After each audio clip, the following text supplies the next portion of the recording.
Hey, it's Chronologically Gaming, the only channel that's perpetually retro because we're playing every video game in order of release. Your only source to see if those games really were as good as everything else that's out there. Welcome to September 1982, where we were last playing The Rolling Tunnels on the Apple II. A really cool game, mixing genres together. Let's see what else we got coming out in September. Coming up next is Tooth Invaders on the Commodore VIC-20. I'm not familiar with this one. This happens to be the very first dental hygiene or anything involving anything with dental with video games ever. So I'm familiar with some other ones that we're gonna see later, but this one is the first. It's Tooth and look at that guy on the front of the box. It's a game that sparkles with arcade-style action. That's what's more, moms and dentists love it for teaching proper dental care. You're the superhero Plaque Man. Oh, there he is, Plaque Man. Terrible, just terrible. And it's up to you to defeat the dreaded enemy DK at all 9 levels of play. Tooth Invaders is a challenge that will keep you amused for hours. This is definitely a game you can sink your teeth into. Oh, the puns. This game has been reviewed by the American Dental Association. No way. The ADA takes place in this game? I don't see anything on the front of the box. So besides that, we also are going to see this in cartridge form. Very well done. I like that when we play on the Commodore VIC-20. It's so cool. And then we have an example of the screenshot. I've seen sources that sometimes say this is released around 1981, but that box was technically the one that comes out in 1983. So the very first time it was ever available was here in 1982. How do you play Tooth Invaders? There he is, Plaque Man. Another superhero. Now, where's the American Dental Association? It says it on the front, but I don't see the official seal. I'm going to look for that. So it explains here how to start the game like most of the games on the Commodore VIC-20. It's a one-player game designed to be with a joystick, so we got our joystick plugged into our VIC-20. And as usual, the VIC-20 says how to adjust your screen position and also eliminate screen flutter. It must be a big deal on the Commodore VIC-20. The object of the game is to eliminate all the plaque. DK, the plaque germ, has formed on all tooth surfaces, including in between the teeth. This must be accomplished using the toothbrush to clean the tooth surfaces. Oh my gosh. This is also the first video game that's meant to be educational arcadey. Well, we've seen educational arcadey, but nothing that's involving hygiene, you know, like health and nutrition. There's been no video game we've seen that's done that, actually targeting, you know, a younger audience. Just crazy. Maybe they do, Manly. I don't know. DK forms plaque on all tooth surfaces, including in between teeth. The object is to clean away all the plaque DK has formed. What's DK short for? It doesn't say what it is. Is it Donkey Kong? Donkey Kong is going to come in the game? Plaque Man uses a toothbrush and fluoride toothpaste to remove plaque from tooth surfaces. He also uses dental floss to remove the plaque that DK drops on surfaces in between teeth. Until now, all video gamers had no idea what dental hygiene was. Now, this game will educate us all. Plaque Man uses the toothbrush to clean away all tooth surfaces. The toothbrush is not effective on clean surfaces. In between the teeth, you have to switch from toothbrush to floss. And when you clean, Plaque Man must be careful to avoid colliding with DK. If he does, Plaque Man will be eliminated and carried away by a balloon. Wasn't expecting that. So 2 warning signs to know if a tooth is decaying. You'll hear a beeping sound, and then it'll turn bright green. The game ends when Plaque Man all Plaquemen are eliminated, or when all 4 teeth have been decayed and disappear. Wait, so how do you delete? Oh, when all your lives go away. Okay, so we really can't beat up DK. We can catch him, and when the tooth is totally clean, it will sparkle. You have 10 seconds to stop to earn bonus points by catching and eliminating DK. Okay, so we can. Listen for the music. When it stops, your chasing time's over, and DK can now eliminate you once again. And the fun never ends. When 4 more remaining teeth are clean and blinking, you'll move on to the next skill level. Oh my goodness. So there's our points. You got to know what they are in 1982. Everybody's all about the points. And then some other games. Great games by Commodore. Do we have anything else for Plaque Man? Yeah, we just have 2 different versions. Let's pop in that cartridge and play Tooth Invaders by Commodore Business Machines at sometime in September 1982. Such a bizarre concept. All right, so we get a nice little splash screen showing us how to play. I'm just going to push the trigger and go. Very nice. There I am, Plaque Man. Moving around on the screen, and I'm cleaning the tooth. Oh, here he comes. DK's coming for me. So avoid DK. Oh, he got something in between. So notice my toothbrush doesn't clean it off. I got to switch to my floss. That's my floss to get in between the teeth. What a bizarre... Wait a second, the screen's scrolling. Whoa, wait a second. I thought it was only playing on that one screen. I guess that makes sense because we didn't see all of the teeth. We have to be able to see everything. essentially, I'm just doing a giant cleanup job. This is the longest it's ever taken me to brush my teeth. Oh, he touched me. So if DK touches you, you fly off in a balloon. And it's not Donkey Kong, so what does DK stand for? Did anyone say in the chat already? It does look like I'm holding a flag instead of a toothbrush. But all I'm doing is, I'm not even using the button on my VIC-20 joystick. I just move around, brush some teeth, get away from DK. There is different skill levels it showed us on the splash screen right before we started. Now, why didn't this one sparkle? Let's see if we can get...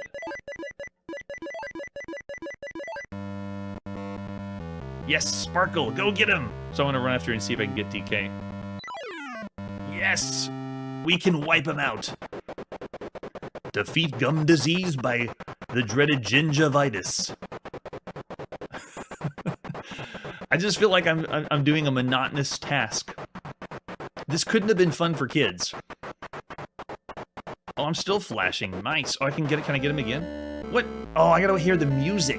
So even if it's flashing, I cannot take care of DK. Oh, decay, like tooth decay. Thanks, Brian. I see.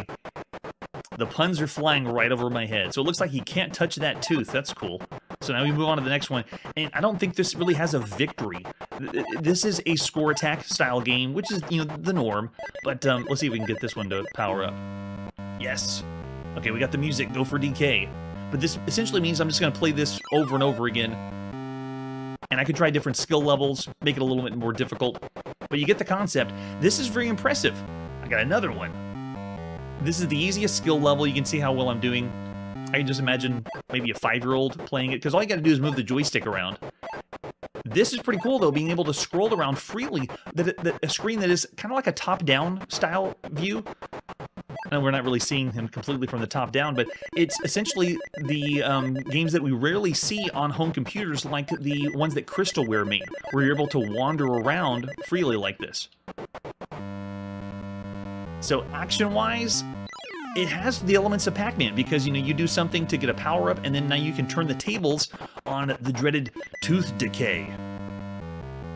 Yeah, we need more dentist puns. Now it looks like I'm in the disco. The tooth disco.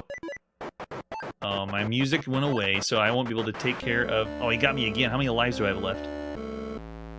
They must be really generous if my lives are in the top right side of the screen. Yes. It takes you this long to brush your teeth. Oh, there you go. So game over was the first round. But yeah, we got the gist. So there you go. There's Tooth Invaders. I was expecting Space Invaders with a name like that, but I guess not. So of all the games you can play right now on a home computer... Honestly, it's not that bad for a game that's encouraging, you know, health and nutrition for your teeth. I gotta say, above average, about 3.5 stars for everything so far. Because gameplay-wise, you're moving around the joystick just like Pac-Man style controls, but it has the ability to move freely around. I see 3, 2.5. Oh yeah, subpar.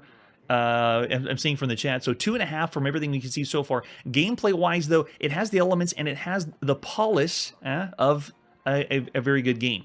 Yeah, I'm seeing mostly subpar coming from the chat. I'll say average then. 3 stars of everything so far that you could play right now on a home computer. Tooth Invaders. How much did you enjoy it? Did you enjoy it enough to play it on the Commodore 64? Let's see if Tooth Invaders is any different or plays anything different than the Commodore VIC-20 version. So here we go. This is the box of Tooth Invaders on the Commodore 64. Look, there he is, Pac-Man. Ready to fight? This reminds me of a bunch of the dumpster games we're going to be playing on the Atari 2600. But here it is on a home computer. I can't believe it. There we go. So Commodore 64. Who played this one? Looks like Bardo Man did from the chat. And there's another cartridge we're going to pop into our Commodore 64. Very nice. And just like I said on the VIC-20, that box that we saw was the 1983 version of the box. The first time you could ever play this was in 1982. It was released a few different ways. And let's see if we have the same manual that we did on the VIC-20. Shows us how to start the game, insert the cartridge, turn on your Commodore 64. It's a one-player game, just like on the VIC-20. You select the skill level, just like on the VIC-20. You eliminate all the plaque, DK the plaque germ formed on tooth surfaces. This must be accomplished using the toothbrush to clean tooth surfaces and dental floss. To clean surfaces in between the teeth, special care must be avoided to avoid colliding with DK. If you do, you'll be eliminated.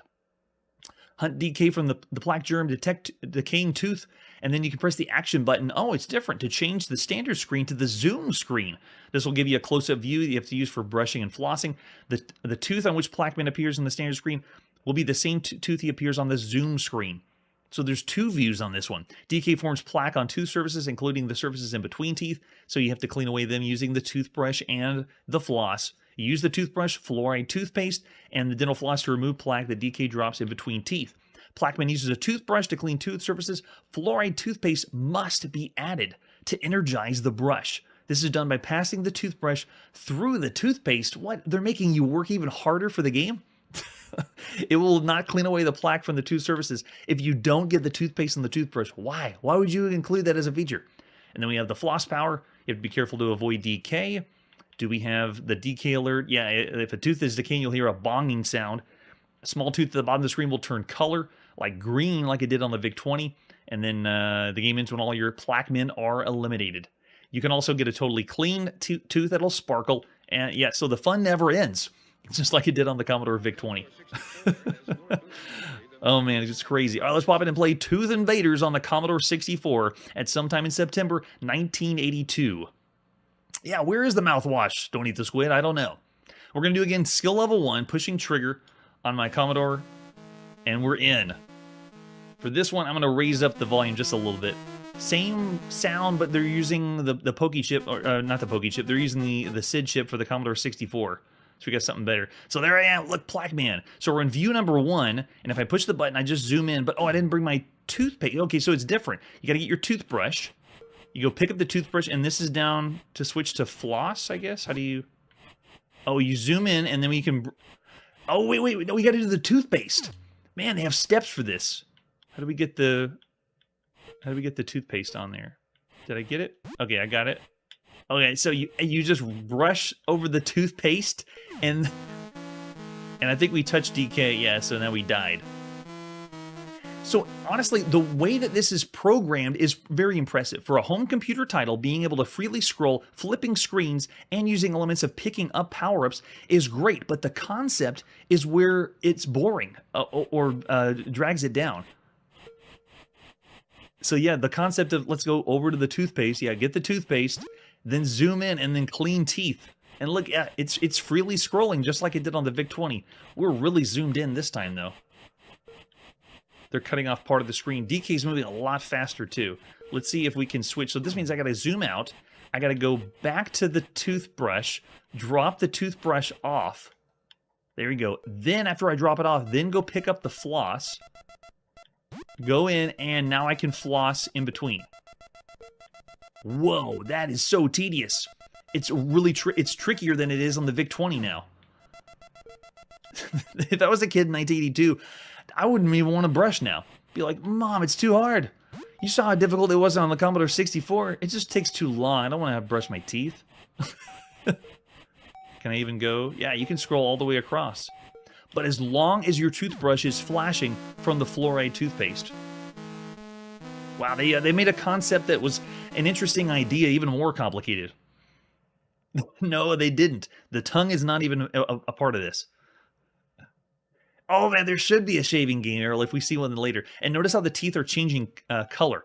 If decay goes around them longer, look, it's going from gray. Oh yeah, our teeth are definitely decaying. I'll stop there. So just like the Commodore VIC-20, the way this is programmed is pretty cool. Freely scrolling 2D, moving around the screen. It's just not an action title. It's something that most people wouldn't want to play. So I got to say, of all the games so far on a home, I'm going to say the same as average. 3 stars for Tooth Invaders and for the VIC-20 version. Both Commodore and the VIC-20. If this was a different kind of game, like an action game, like we're running around with a spear or something. Yeah, 3 for nostalgia. But I'm putting this perspective, everything else you could be playing on a home computer.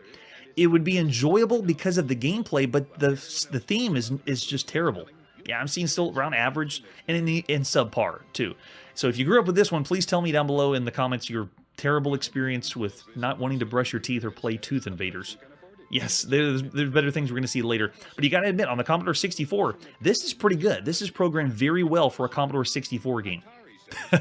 Yeah, that's right, Chiptune. We may see this game in the future. Coming up next, our release on the Apple II is Track Attack. let's take a look at Track Attack, starting with the box. This is Broderbund's 24th game we've seen here on the show, including all the ports. A high-res action game by Chris Jokumsen. I'm sure I'm mispronouncing that, but when we saw him do the game Arcade Machine, the Arcade Machine, the one you could design your own like Galaxian game.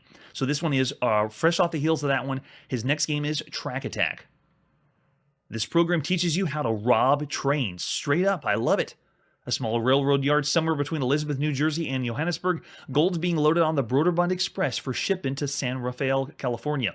The railroad yard is large and patrolled by the old Phantom Watchman and his 52 DeSoto. You're driving a souped-up 86 Pierce Apple with special gear rigged to the front, which allows you to bash your way through sides of boxcars and disappear with their contents on the other side.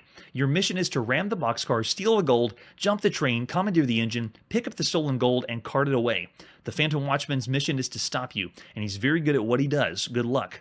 Disclaimer, Broderbund software accepts no responsibility for losses or damages incurred by the world's railroads as a result of this educational package. How is this educational? Neither funds nor training have been provided to Broderbund by any terrorist organization for the development of this package. It requires $32K on, oh, this looks like this is the back of the Atari one. We're playing the Apple II version first. Do we have any other artwork for Track Attack? Take a look at the front of the box, though. Is anyone seeing this? Doesn't that kind of look like the DeLorean? There is no such thing as Back to the Future yet, either. So I guess that's what we're going to be driving. Is this the way it's framed, flying out of the train? Because that's what we're going to be doing. We're going to fly through boxcars like that. Yeah, it does sound very complex, but we've seen other games by Broderbund that are like that.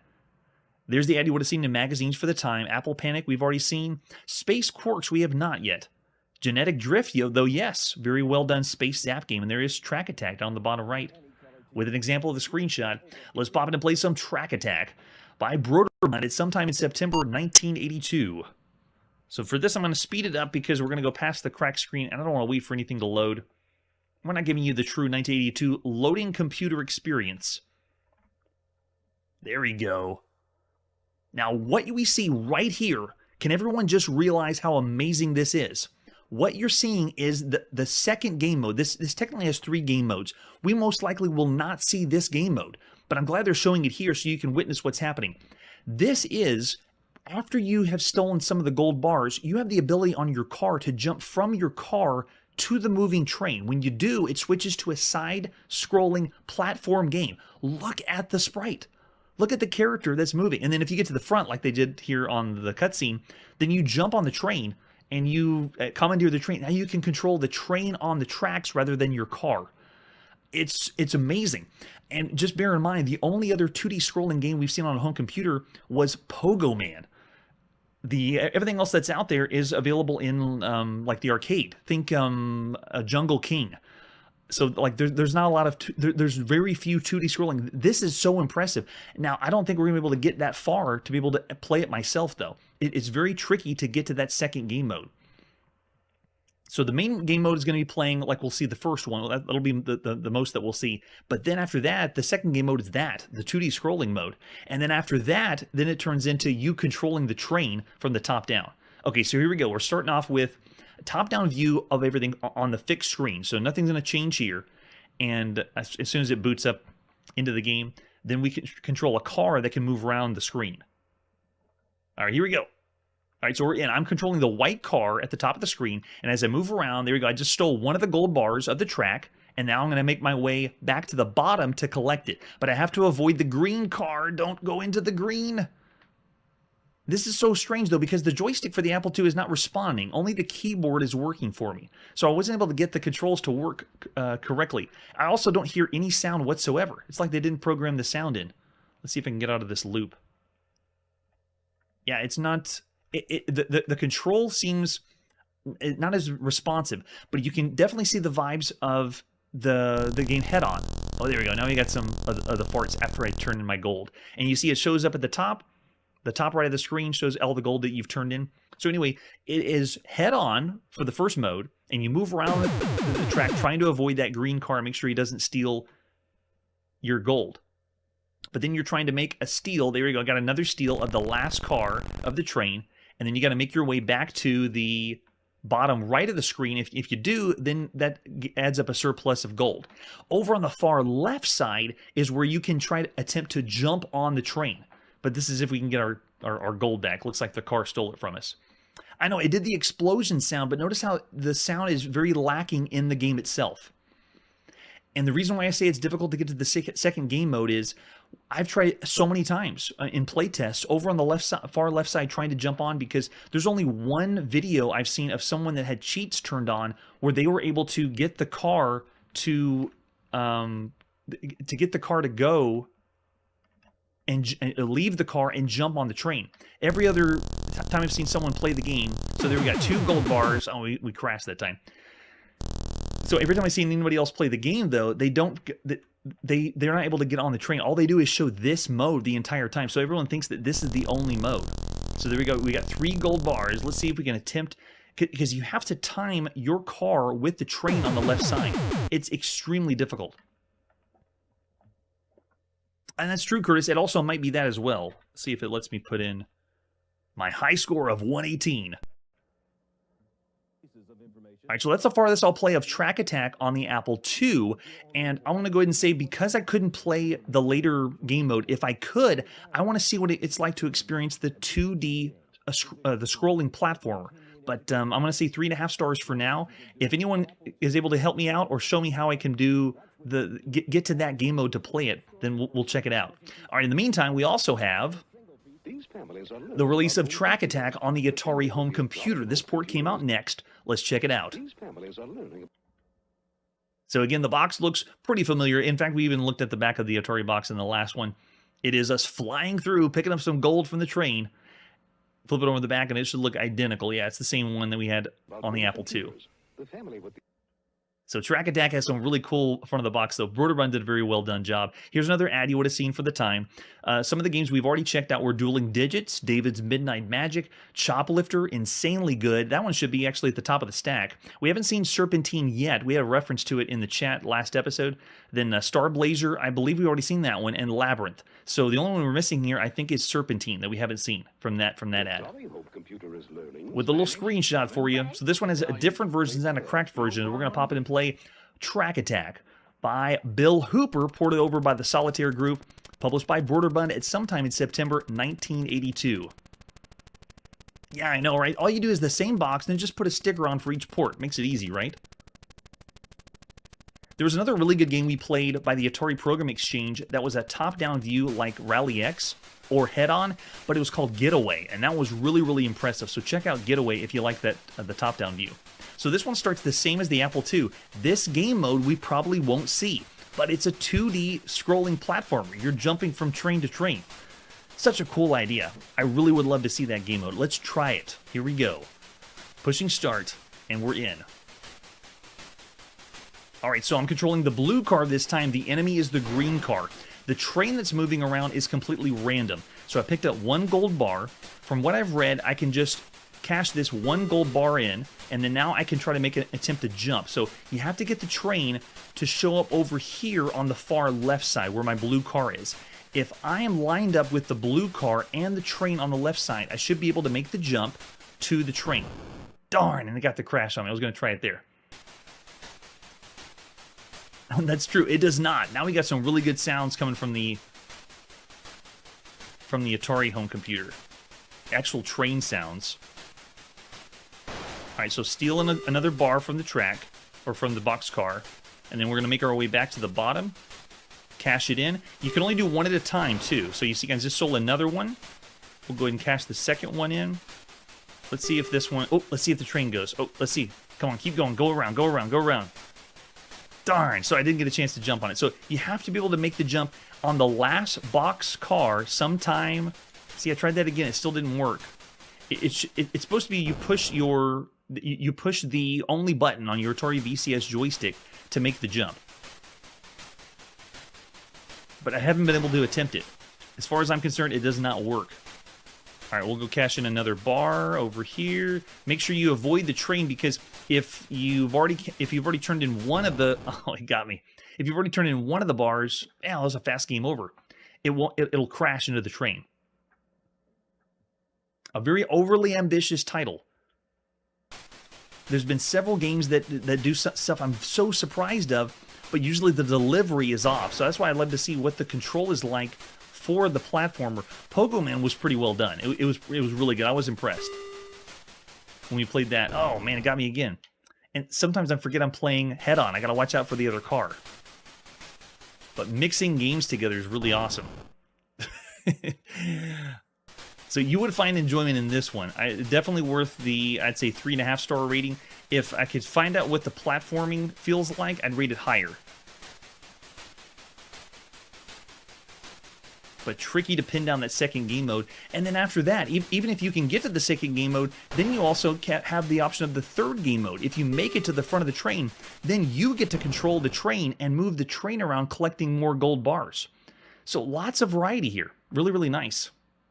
Still sticking to 3, Bartleman says in the chat. Yeah, I can see myself getting used to this because the concept of going around and stealing gold from a train is a cool idea.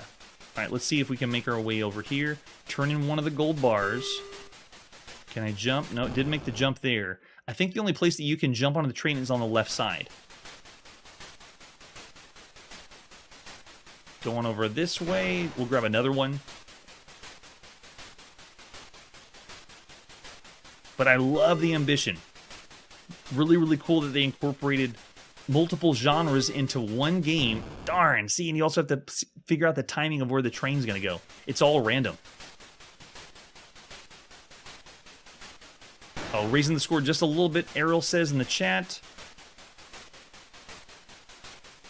Yeah, this one does feel a little bit better than the Apple II. The other thing that's a little complicated is with head-on, you know everyone's going to be on a road to avoid. Here, you have to concentrate on one object, the train that's on tracks to avoid, but then another object, the car, which is on the road to avoid.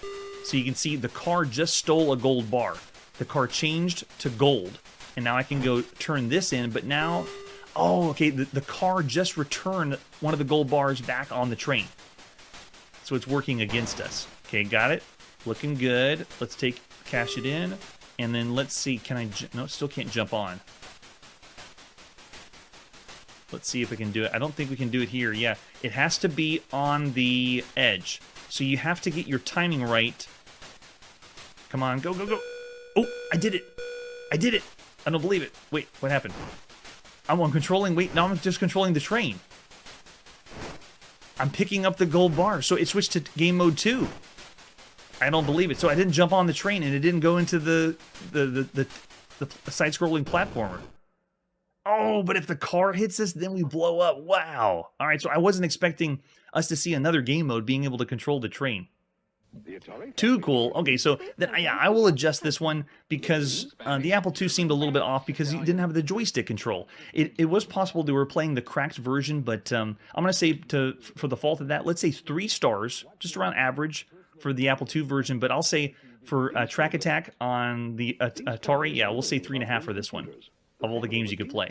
If we can get to that side-scrolling platform mode, then I might get this 4 stars. That'd be really cool to play that, because you wouldn't be able to experience this right now.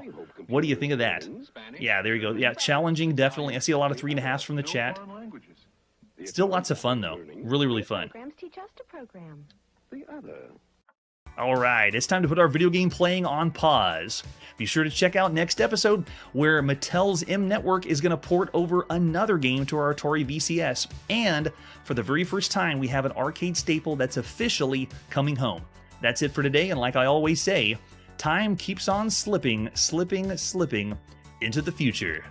Hey everybody, thanks for checking out the channel and joining me on my quest to play every single video game in order of release. We'll be streaming live every weekday at 9 p.m. Central, so join us and let us know if we missed any games along the way. This video would not be possible without Launchbox, RetroArch, and MAME. Tell all your friends there's some crazy guy named Chronologically Gaming trying to play every single video game. We have links down below that'll send you to places like our Discord and Patreon, and one that says all the video games we've ever played. If you go there, it's a list of everything, and you can click right to the game you want to see. Chronologically Gaming is the name to look for. We are perpetually retro, and we will catch you next time.